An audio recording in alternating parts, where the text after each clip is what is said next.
Mahigit isang araw nang nasusunog ang isang gusali sa Tondo, Maynila.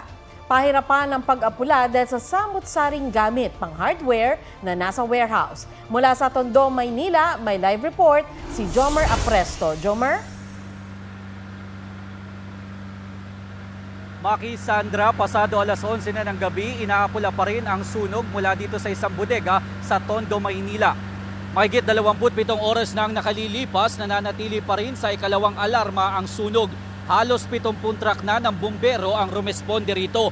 Ayon sa Manila Fire District, para silang lumalangoy sa loob dahil umaabot hanggang sa kisame ang dami ng stocks. Hardware materials ang nasa second floor, habang mga payong at karton naman ang nasa third at fourth floor. Tingin ng BFP, posibleng umabot pa hanggang bukas bago maapula ng tuluyan ang sunog. Sa ngayon, nasa third floor pa lamang ang mga bumbero. Umabot na sa 16 na fire volunteer ang nasugatan dahil sa mga flammable substance na nasa loob ng bodega na nagdulot ng mga pagsabog.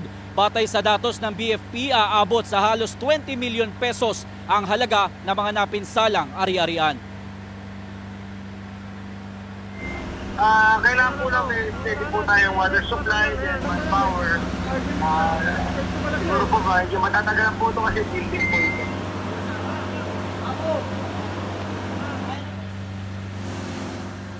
Samantala, Sandra, sabi ng BFP, pipilitin nilang maideklarang fire under control ang sunog hanggang mamayang hating gabi. Patuloy pa ang investigasyon kung ano ang pinagmulan ng apoy. Sandra?